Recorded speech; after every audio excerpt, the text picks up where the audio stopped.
Can you imagine? Jesus. Okay, we're good. We're good? Okay, does anyone need a drink or anything? Every so often it's going to be, no, damn it! Do you want to get the singing out of your system now? No. Hi everybody and welcome. Can you imagine? Table where people talk about stuff. That did not have the impact on Andrew. Can you imagine? I knew that was going to happen! It was just a joke. Can't even snapped it. Hi everybody! Thrilled. Hi everybody and welcome to episode 37 of Nights at the Round Table. Today we are discussing the book Bitten by Kelley Armstrong, and I want to start with general impressions of the book. So I'll start with... Let's go first. You, because I'm looking at you. Okay, sure. And that's the best I've got. It's the only reason I had. Madness, I guess. It's not even nighttime yet. Alright, there's... That good, huh? I find the story to be fairly fundamental and basic. I don't find it too extensive beyond that as far as things go. And is obviously a first work, at least my perception of the book. But I like how I don't want to get too much into things really. Just there were some good parts and there were some not so great parts in the book, and that's my general impression of the book as a whole. Really, is there are chunks that were great and chunks that meh. Okay. I kind of have the same thought process. I had read her 3-book series, The Summoning, The Reckoning, and The Gathering, I think were the 3, and I ripped through those in the span of a week. I had finished the first book, went off and bought the next book when I was pretty close to the end and just went from there. And so I had some high hopes for this particular book series because when I was doing a lot of vampire research, they were talking about you could get some interesting sort of things that you could transfer into the same concept with supernatural in general, so use this as a research thing, and I hadn't read it until yesterday and the day before. And I find kind of the same thing. The beginning was very tough because it was very basic in level of understanding, and it frustrated me for a while because I don't normally have an issue with first person, but in this particular case it was kind of like, oh, you're just killing me, but it does sort of pick up as you go through, so it's not as bad. I'm enjoying it, but it's a little bit interesting. And you gotta get past the first 100 pages. Yeah.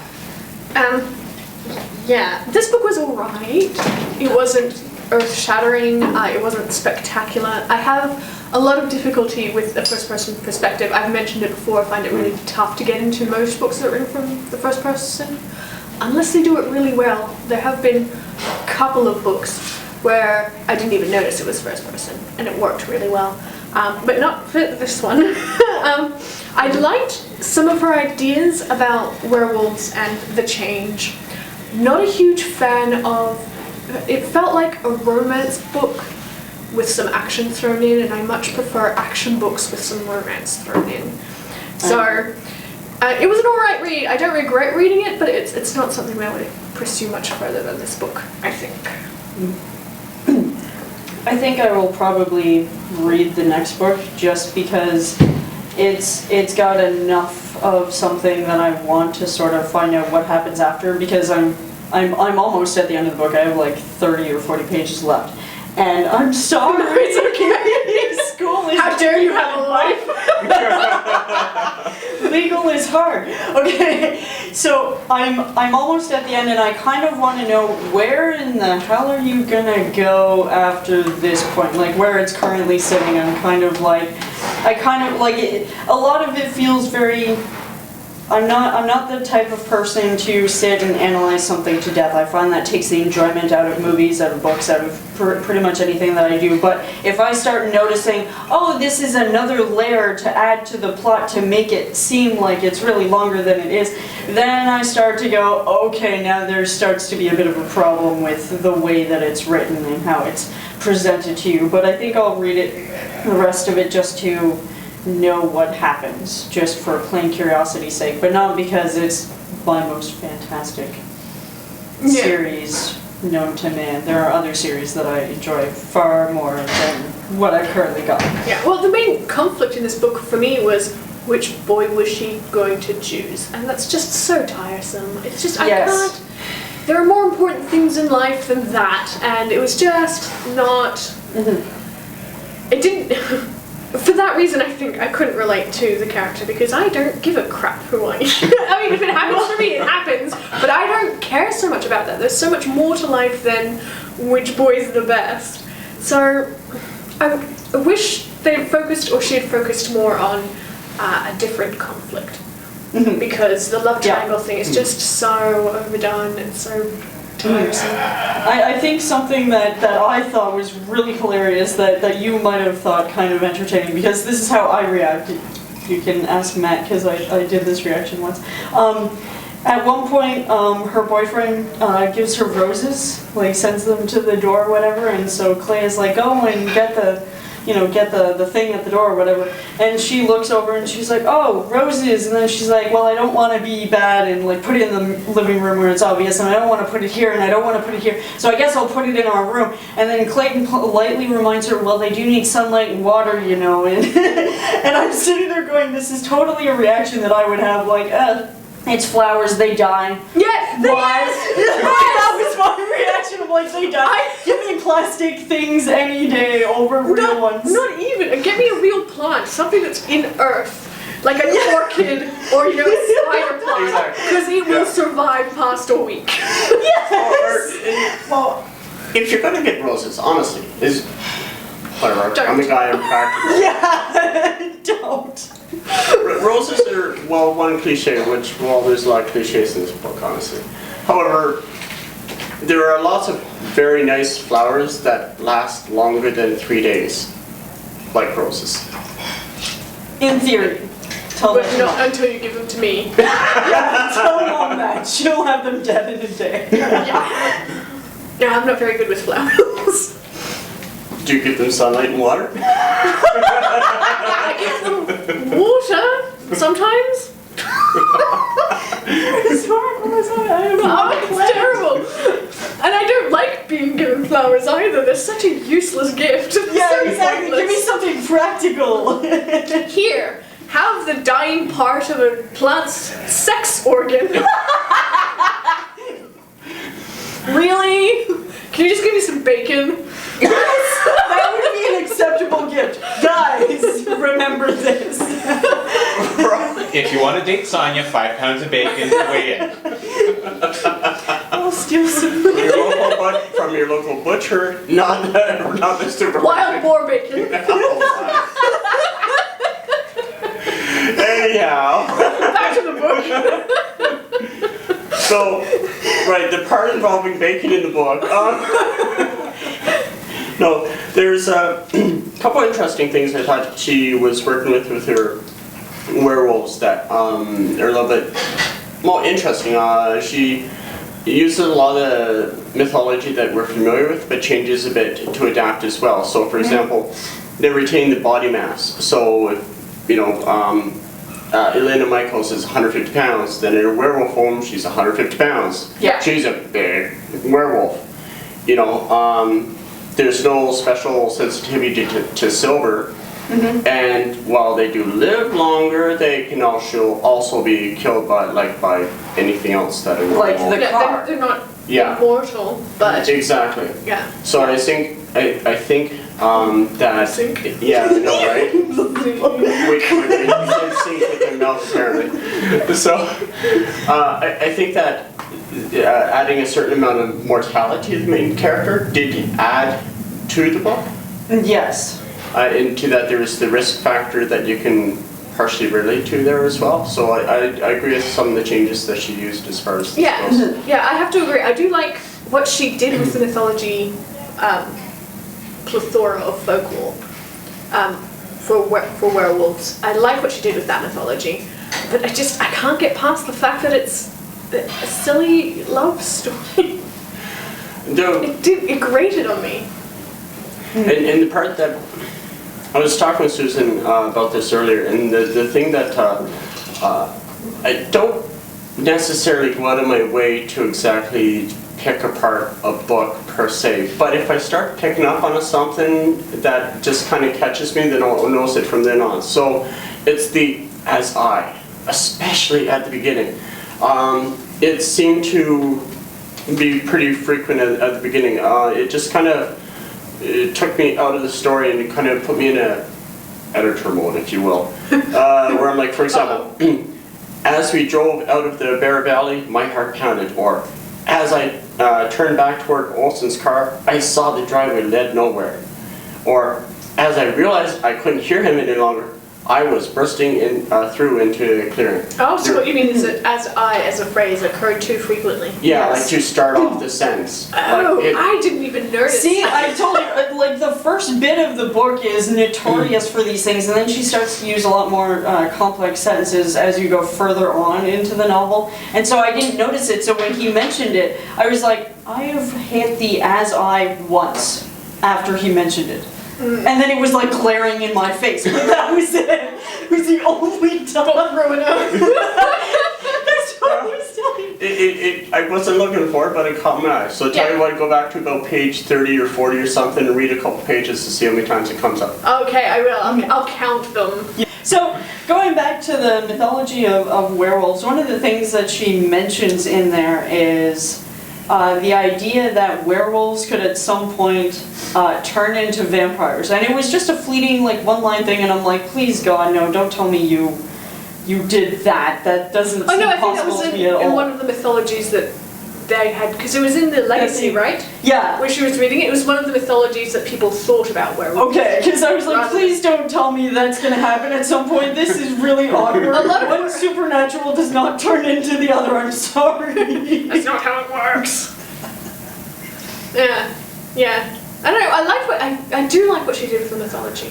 Just set about the rest. I don't like the fact that she doesn't, well, at the beginning, she doesn't really describe too much about how the change happens. If you're gonna do a first-person book, I want to feel and experience and know what you're going through, and I don't want you to sort of narrate what is going on, like, well, you know, there is a lot of pain associated with it, but, you know, you get used to it after a while. I'm like, duh! See, you do. I think this is the reason why I don't like the first-person perspective, is because it's not something I can experience. It's as if somebody is telling me a story about what happened to them. Yes. Which, you know, is perfectly fine if you're sitting here talking face to face. That's great. But if you want me to really get into the head, that's not the way to do it. It also takes away all the peril in the book. Because, you know, if they're telling you the story, they survived the story, right? They survived what happened. So there's no real, I know she's going to make it through because she's relating back to me what happened. And which is, I think, why I like the third person so much better, because you don't really know if the person you were in love with in this book is going to survive or not. But with this book, yeah, you know, she makes it. Yay. That better not be me. That's probably me. Okay, you have to do a point before I do another one. Yes, you must. It's all on you. Okay. Yep. So, one aspect I did like about the book, again, good parts, bad parts. One of the parts I did like was that, especially in the beginning, she shows that she really did try to make an effort to, she's out of the pack and such, and she's trying to fit into the normal life and just slipping away when she has to, when she can't resist it anymore, but otherwise she's trying to fit in. Her live-in boyfriend, Philip, you know, he clearly appreciates her, and just like, you know, she feels shame and regret and all this because there's part of her life that she can't share with him and the like. And his mother as well have also kind of accepted her too when she goes to the party and he can't show up. It just kind of seems like it's very natural from their perspective as, okay, she's just come, she's just part of their family now, and she's accepted as part. But on the same hand, part of her is still wall. I liked that about her character very much. What struck me was when she was with Philip, she wasn't being herself. Sorry. She wasn't being herself.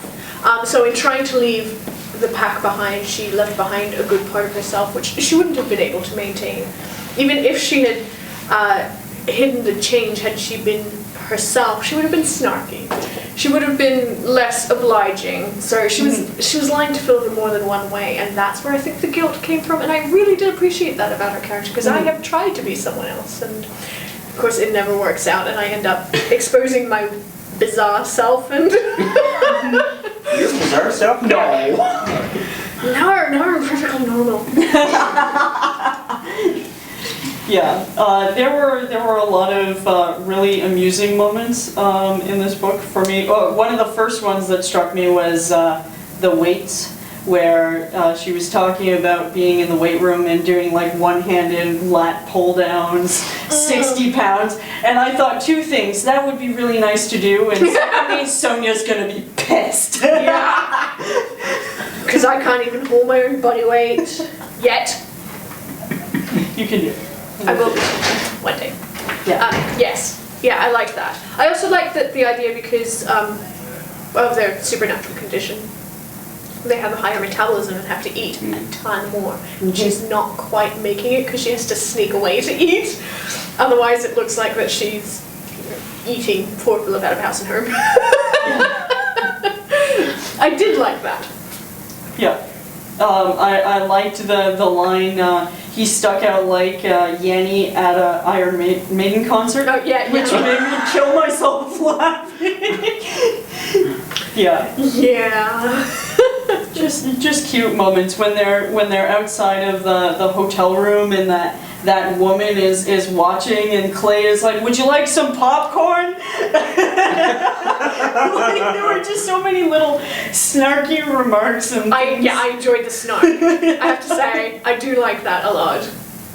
Although I have huge issues with Clay and the whole relationship. That it's if you change, because spoiler alert. What he did to her was pretty much unforgivable. Yeah. And completely ruined her life. Yeah. By the end of the book, she's okay with it. By the end of the book, she's forgiven him and gone back to him. And I'm like, no, that's like forgiving your rapist and then going back to him. Yeah. No. Yeah, and the thing, you can kind of see it coming too, because Oh yeah, there's you no can totally way. see it coming. Yeah, But it annoyed me a lot. Yeah. It's like, why can't the human win for once? That's never gonna happen. Or not even, why can't the person who didn't violate the main character win? Yeah, exactly. Like she legitimately tried to get away from this life that she didn't want to be a part of. That That was forced upon her, basically. Yeah, that she wasn't. Like she's the only one. Spoiler alert.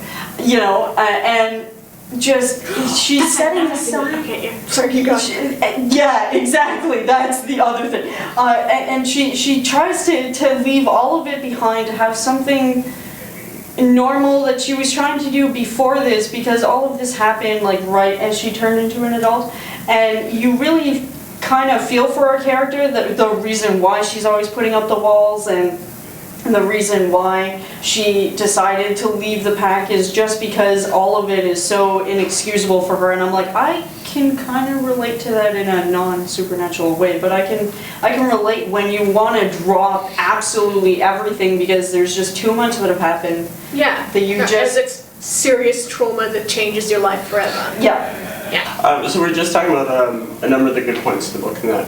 And like I said, some good and some bad. There's a lot of good points. There's a lot of parts in it that I like. It's just that it felt very telling, not showing.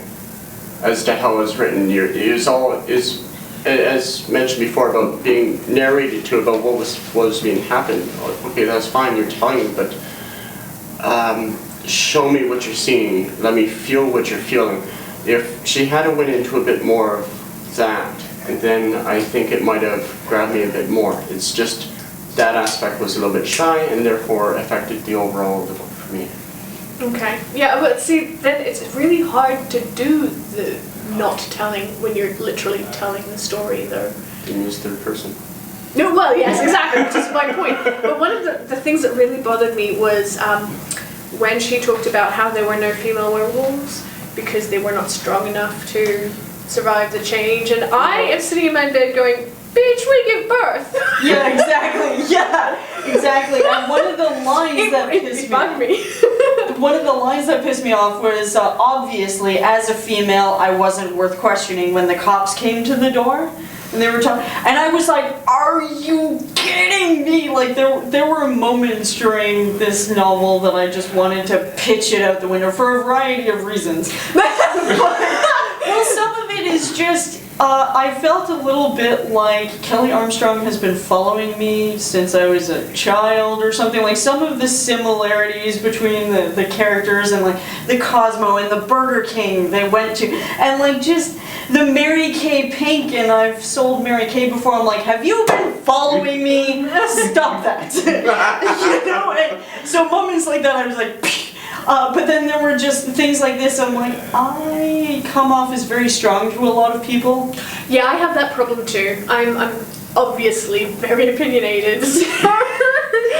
I've been described as full on. Yes, I've had the same. Sorry. Not.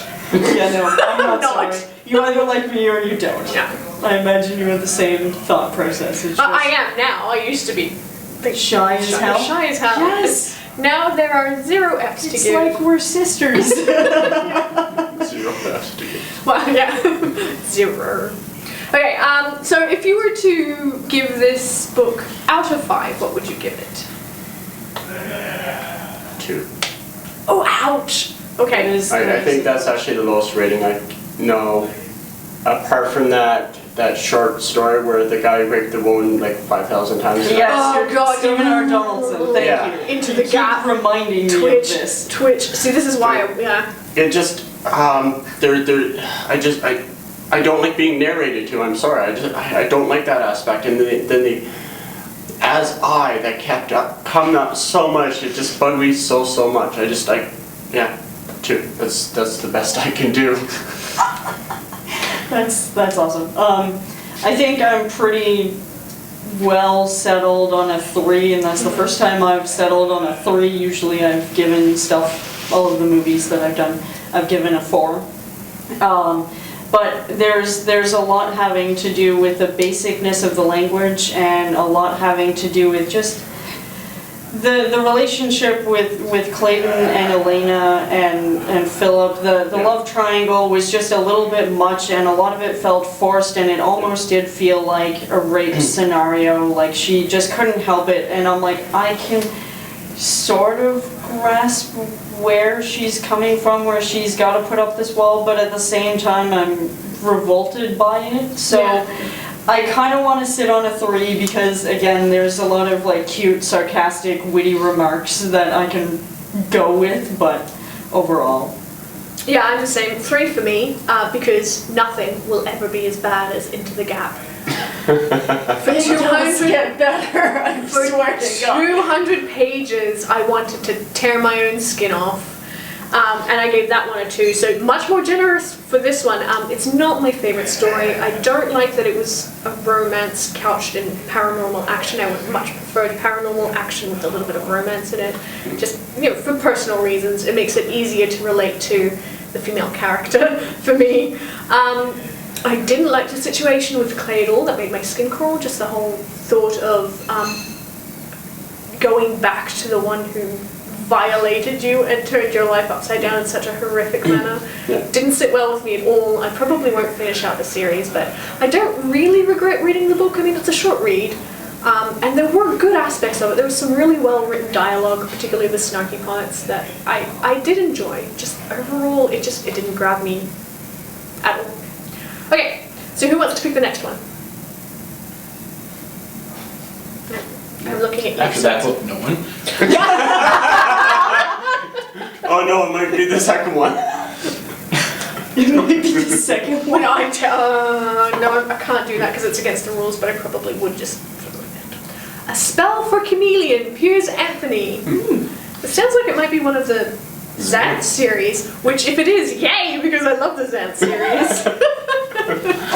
So in a fortnight, we will be reading A Spell for Chameleon by Piers Anthony. If you have anything to add about this book, leave a comment down below. You can also find us on Twitter and Facebook. And don't forget to like and subscribe. Thank you. Bye. Cheers.